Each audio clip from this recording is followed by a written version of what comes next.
오늘 본문에 나오는 이 바리새인들, 서기관들, 요 사람들은 예수님이 이 땅에 오셨을 때, 메시아가 오셨을 때 이들은 늘 메시아를 기다리고 살았잖아요.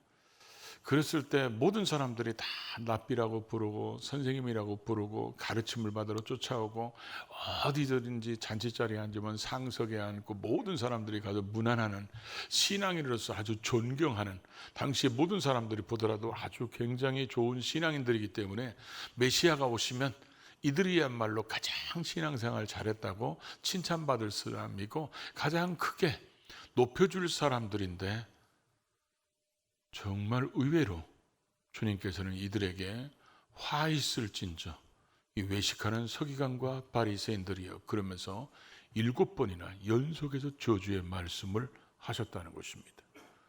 그리고 밑에 가서는 뱀들아, 독사의 새끼들아, 너희가 어찌 지옥의 판결을 피하겠느냐, 이런 입에 담기도 어려운 이런 단어들을 사용하시고 어쩌면 격한 반응을 보이시면서 그들에게 책망하셨던 말씀을 보게 됩니다. 누가 보더라도 주님이 오시면 칭찬받아야 될 사람이라고 생각했던 그들에게 주님이 이런 책망을 했을 때 그 책망을 듣는 그 당사자들도 그렇지만 그것을 듣고 있는 사람들도 정말 황당한 일이었을 것입니다. 우리가 왜 예방주사를 맞습니까? 큰 병이 걸리더라도 잘 이길 수 있고 저항력을 기르기 위해서 그렇습니다. 우리는 때로는 복된 말씀이지만 다 복된 말씀입니다. 사실은 저주의 말씀도 우리에게 복된 말씀입니다. 그런데 우리는 예방주사 맞는 것처럼 하나님의 말씀을 통해서 때로는 책망도 들어야 우리의 신앙을 제대로 돌아볼 수 있고 주님이 원하시는 건강한 신앙으로 우리가 세워질 수 있다는 것이죠. 그래서 우리는 오늘 이 말씀이 우리가 주님 앞에 딱 갔는데 거기에 가보니까 생명력이 이름이 없거나 천국인 줄 알고 갔더니 지옥이거나, 그럼 그때는 얼마나 황당하겠습니까? 그런 일이 생기지 않도록 우리는 제대로 내가 신앙생활을 하고 있는지, 주님이 이들을 7가지 죄목을 지적하면서 책망하셨던 이런 일들이 우리의 신앙 속에는 없는지 늘 돌아보고 수정하고 바꾸고 고쳐야 나중에 주님 앞에 섰을 때 착하고 충성된 종아 잘했도다 이렇게 칭찬받는 성도가 될 수 있습니다. 오늘 말씀이 바로 우리에게 그런 깨달음과 도전, 결단, 돌이킴이 되는 시간이 될 수 있기를 주의 이름으로 축복합니다. 먼저 우리가 생각할 수 있는 것이 13절, 15절 같이 읽어볼까요? 화 있을진저 외식하는 서기관들과 바리새인들, 너희는 천국 문을 사람들 앞에서 닫고 너희도 들어가지 않고 들어가려 하는 자도 들어가지 못하게 하는도다. 또 15절에 보니까 화 있을진저 외식하는 서기관들과 바리새인들이여 너희는 교인 한 사람으로 얻기 위하여 바다와 육지를 두루 다니다가 생기면 너희보다 배나도 지옥 자식이 되게 하는도다. 예수님께서 말씀하셨을 때 무리들과 제자들에게 또 그 중에는 틀림없이 바리새인들과 서기관도 있었을 것입니다. 그런데 이들에게 화 있을진저 하신 7번의 이유는 외식이란 단어에서 그 이유를 찾을 수 있습니다. 이 외식이란 단어가 7번을 말씀하실 때 6번이 기록되어 있습니다. 그 정도로 다 들어가 있다는 거죠. 한 번 빼놓고. 이 외식이란 단어는 고대 헬레 철학에서 주로 어디서 쓰여지냐면 극장이나 이런 데서 배우자, 배우, 연기자 이런 사람들을 지칭할 때 주로 쓰는 단어였습니다. 어떤 배우가 강도 역할을 맡았다. 그 사람은 본래 강도가 아니잖아요. 단지 강도의 역할을 하는 것이지. 그 강도처럼 가장한 사람. 나중에 이게 부정적으로 쓰이다 보니까 이제는 위선자 이런 단어로 쓰여진 것이 바로 외식이란 단어입니다. 그러고 나서 이제 화 있을진저 이렇게 했는데 이건 우화이라는 단어인데 이런 걸 의성적 감탄사라고 그러죠. 그래도 어떤 황당한 일이 생기면 아이고 맙소사 이렇게 하는 것처럼 슬픔, 절망, 고통 탄식 이런 거 할 때 소리내는 그런 감탄사입니다.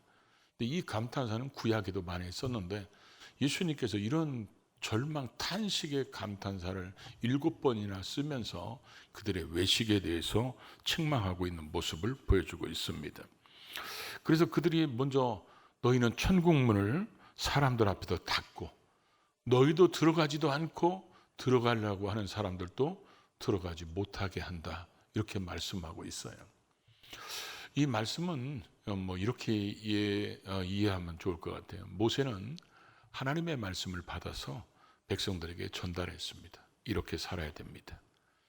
근데 그 말씀을 해석하고 가르치는 이 서기관들은 이 말씀을 왜곡합니다. 왜곡하고 이 율법 위에 자기 조상들의 전통을 그 위에다 올려놓습니다. 그러다 보니까 모세는 이렇게 가르쳤는데 이들은 왜곡되게 가르치고 왜곡되게 자기들도 신앙생활합니다. 그러다 보니까 이 사람들한테 다 말씀을 배우러 오잖아요. 이 사람들은 가르치니까. 그러니까 자기들도 천국에 못 들어가고 배우러 오는 사람들까지도 뭐요? 천국에 못 들어가게 하는 일을 하고 있다는 거예요. 그러고 나서 이 당시 예수님 당시에는 이 많은 이방인들이 유대교로 개종하도록 사람들이 적극적으로 했다고 그래요. 그러다 보니까 많은 이방인들이 개종을 하는데 이 길로 가야 구원을 받는데 잘못된 길을 가르쳐 주니까 구원이 없잖아요. 변화도 없고 새로워짐도 없고. 그래서 이방 사람들이 개종을 해서 이 길을 배우는 거예요. 거기다 대고 자기들은 변화도 일어나지 않으니까 이방 종교를 섬기던 그런 나쁜 습관들 있죠. 거기에다가 잘못된 길을 배웠죠. 그러니까 이들은 오히려 뭐요? 배나도 지옥 자식이 되게 한다는 거죠. 이 말씀의 의미는 제대로 가르쳐야 될 지도자들이 제대로 가르치지 못하니까 구원의 길로 가지 못하고 멸망의 길로 가도록 가르친다는 것입니다. 그러다 보니까 그들의 잘못된 가르침을 따라가다 보니까 가르친 사람이나 가르침을 받는 모든 사람들이 잘못된 길로 가고 있다는 것을 의미하는 것입니다. 구원의 길이요 진리이신 예수 그리스도를 제대로 가르쳐야 하고 또 제대로 믿어야 하고 또 제대로 보여줘야 되는데 그릇되게 가르치고 그릇된 신앙의 모습이 결국은 천국문을 닫아서 자신들도 못 들어가고 다른 사람들도 못 들어가게 한다는 것입니다. 마태복음 7장에 보면 예수님 앞에서 예수님이 그런 분 있죠. 우리가 주의 이름으로 귀신을 쫓아내며 주의 이름으로 병든 자를 치료하고 주의 이름으로 많은 권능을 행하고 주의 이름으로 선지자 노릇한 사람. 그런데 주님이 그들을 보고 뭐라고 그래요? 나는 너희를 도무지 알지 못한다. 얼마나 그 사람들도 황당했을까요? 우리가 이게 구원이 있는 줄 알고 갔더니 구원이 없고 천국인 줄 알고 갔더니 천국이 없고 지옥이 기다린다면 그 자리에 갔을 때 얼마나 황당한 일들을 겪게 될까요?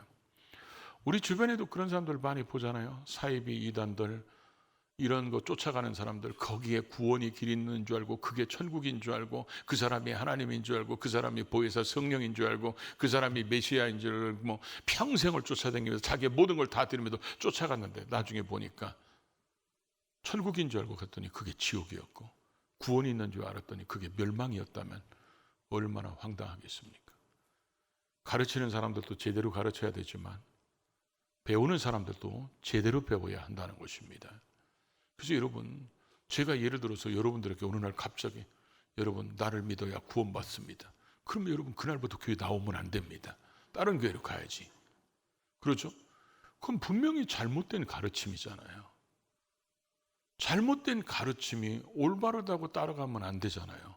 지금 이들이 잘못된 가르침을 가르쳤음에도 불구하고 그게 옳은 줄 알고 무지해가지고 결국 그 길 따라가다가 다 망하는 길로 가게 됐다는 것을 말씀하고 있죠. 그래서 우리는 제대로 배우고 제대로 가르쳐야 된다.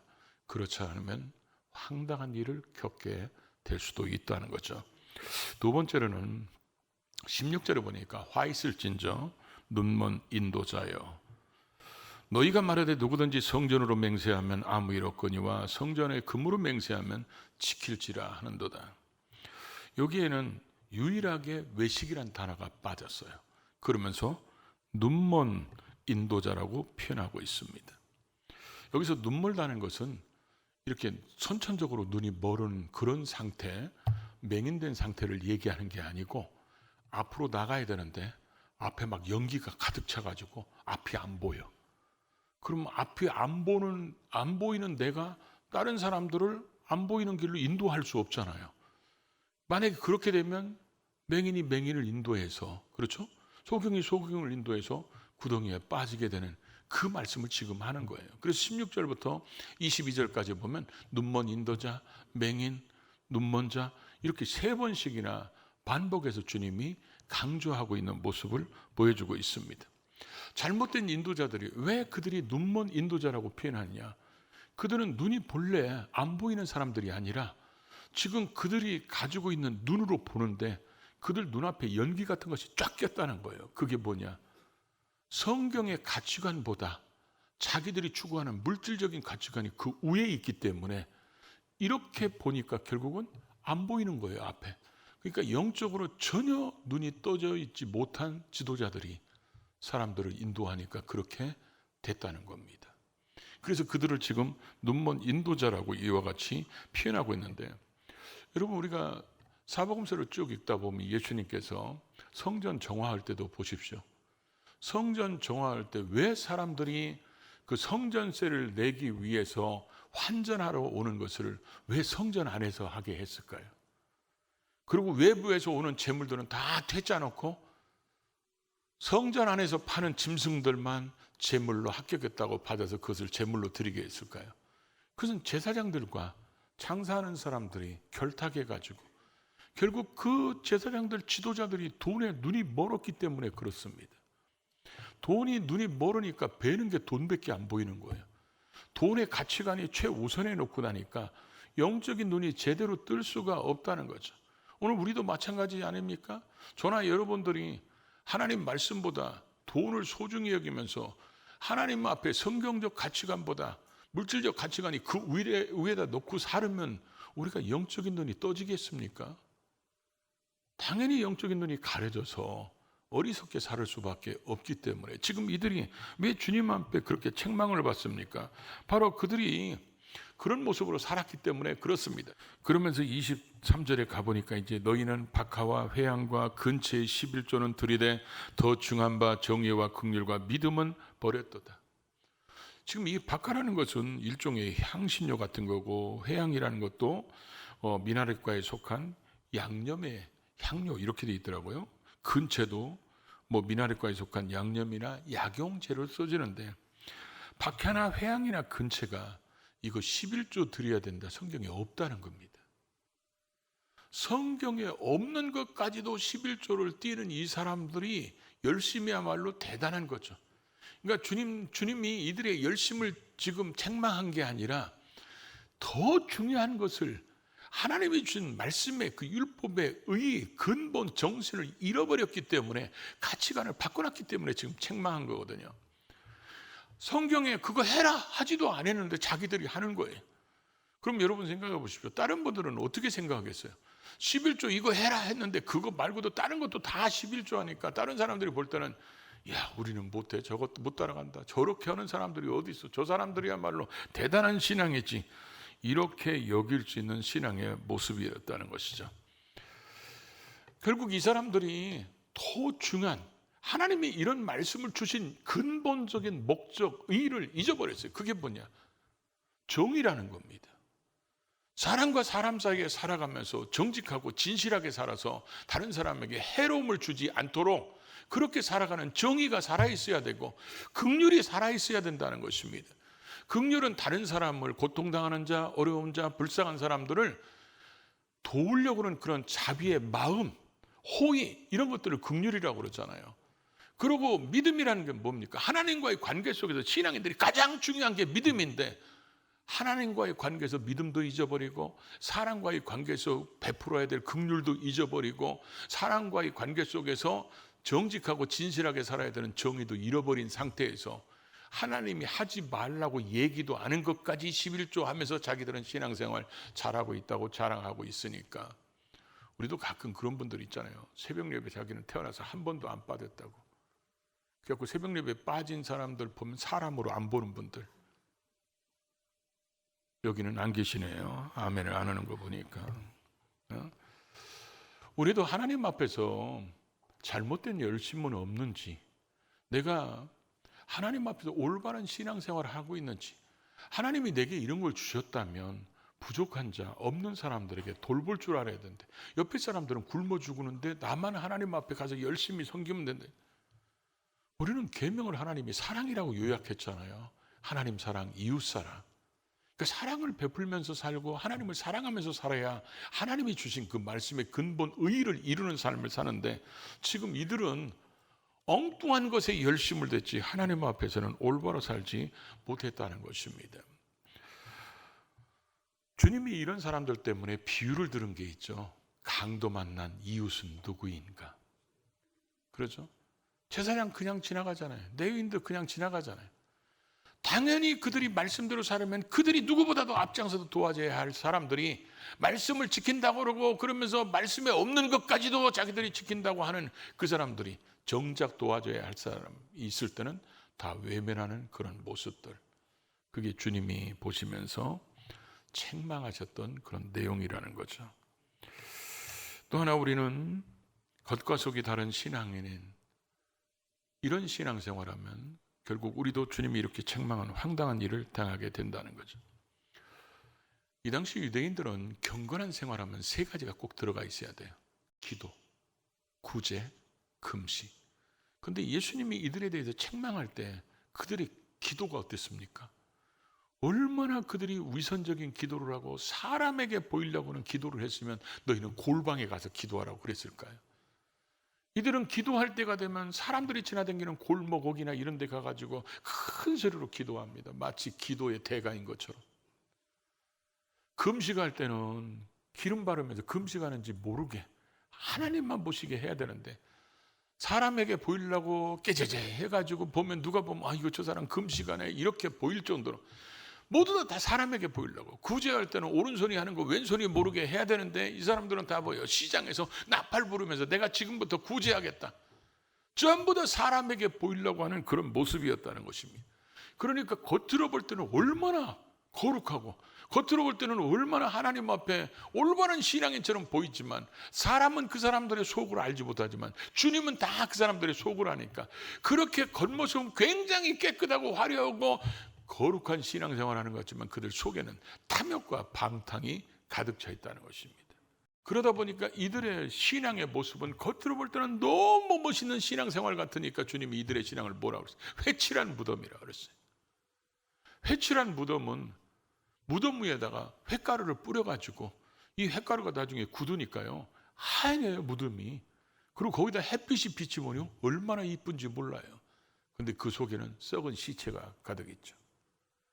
그런 겉모습은 아주 깨끗하고 같고 신앙생활 잘하는 것 같은데 속에는 이런 탐욕과 방탕이 가득 찬 이런 신앙은 반드시 주님 앞에 책망을 받는 황당한 일이 벌어지게 될 거라는 거죠.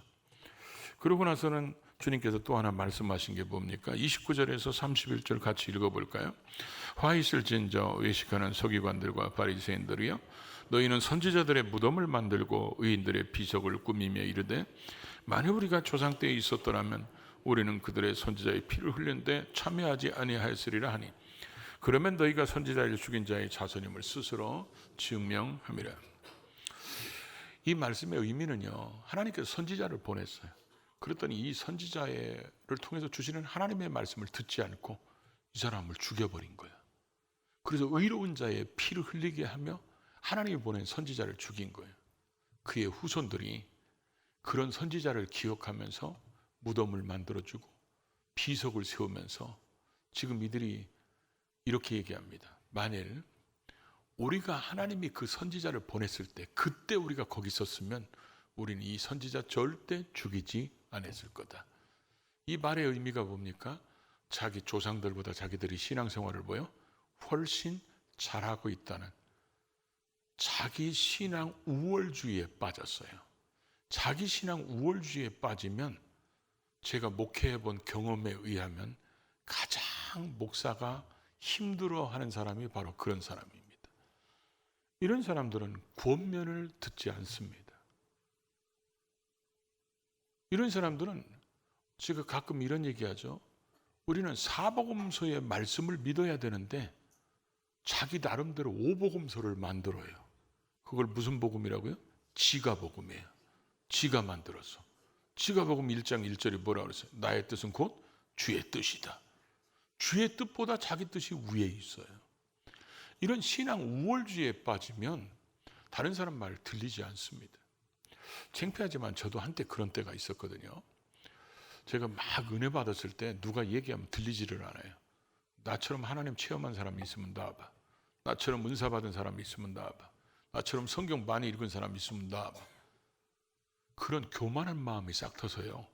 출애굽기를 읽으니까 어떤 현상이 벌어지냐면 그들이 출애굽할 때 10가지 기적을 봤어. 그들이 나오니까 홍해를 마른 땅으로 만나서 건넜어. 쓴물 만나니까 단물로 바꿔줬어. 식량이 떨어지니까 하나님이 새벽마다 만나를 내려주셔. 그러고 나서 그들은 낮에 뜨거우니까 구름 기둥으로, 밤에는 불 기둥으로 기적 속에 살았어. 근데 그들이 주로 한 게 뭐예요? 원망 불평이야. 내가 그때 있었으면 나는 절대로 원망 불평 안 했다. 예수님이 2000년 전에 오셨을 때 내가 그때 있었으면 예수님이 그 수많은 사람들에게 병자를 고치고 귀신을 쫓아내고 기적을 행하고 또 죽은 자들을 살려내는, 그리고 예수님이 말씀을 전하시잖아. 내가 설교하는 게 낫겠어요? 예수님이 설교하는 게 낫겠어요? 예수님이 설교를 하는 그런 말씀을 들었던 사람들이 빌라도가 예수를 놔줄 거냐 바라바를 놔줄 거냐 그랬더니 이 사람들이 뭐라고 그러죠? 바라바를 놔달라고 예수를 십자가에 못 박으라는 거예요. 나는 그 장면을 보면서 내가 거기 있었으면 예수를 풀어달라고 그러고 바라바를 못 박으라고 했을 텐데, 이런 자기 신앙 우월주의에 한동안 빠진 적이 있었어요. 그러다 보니까 사람들이 다 우습게 보이는 거예요. 아이고 저거 기도도 안 하는 것이 전부 다 이렇게 보이고. 그러다가 이런 말씀을 읽으니까요, 바리새인 서기관이 걔들이 아니고 나더라고. 그 사람들의 문제가 내 문제였고 그 사람들의 책망받은 것이 내가 책망받을 일인데, 나는 완벽한 신앙인처럼 이런 신앙 자기 우월주의에 빠져가지고 다른 사람들의 말을 듣고 또 하나님 말씀을 듣고 성경에 묵상할 때 주시는 감동 같은 걸 무시하고 내가 최고인 것처럼 살았던 그런 어리석은 자가 바로 나였더라는 거죠. 오늘 이들은 여러분 생각해 보십시오. 나중에 이 사람들이 어떤 일을 벌입니까? 선지자 중에 선지자이신 메시아가 오셨는데 그 메시아를 십자가에 못 박아 죽인 장본인들입니다. 자기들의 신앙이 그렇게 좋다고 우월주의에 빠져있는 이 사람들은 메시아도 알아보지 못하고 메시아를 십자가에 못 박아 죽이는 자들이 되고 말았다는 거예요. 이런 신앙들을 외식하는 이런 신앙들이었기 때문에 예수님께서 화 있을진저 이 외식하는 서기관과 바리새인들이야. 밴들아, 독사의 새끼들아, 너희가 어떻게 지옥의 판결을 피하겠느냐. 이들은 자기들이 사람들로부터 그렇게 존경받는 신앙인 사람들이 다 랍비라고 부르고 사람들이 자기들한테 말씀을 배우러 하는 그런 영적 기득권자, 영적 지도자의 위치에 있다고 생각했던 이들이 이런 책망을 받을 것이라고 상상이나 해봤겠습니까? 근데 이들이 주님을 이렇게 책망하셨어요. 오늘 우리도 그럴 수 있잖아요. 내가 교회 다닌 지 몇 년인데, 내가 직분 받은 지, 내가 교회에서 신앙생활을 얼마나 잘하는데, 근데 주님 앞에 그러니까 주님이 칭찬인고사하고 책망만 한다면 얼마나 황당하겠습니까? 우리는 돌아봐야 됩니다. 여러분 다시 집에 가셔서 오늘 마태복음 23장 다시 읽어보십시오. 그리고 이들의 모습이 내게 있지는 않은지, 그리고 우리가 돌이켜서 주님 앞에 섰을 때 황당한 일 당하지 말고 칭찬받는 사람이 되기를 원합니다.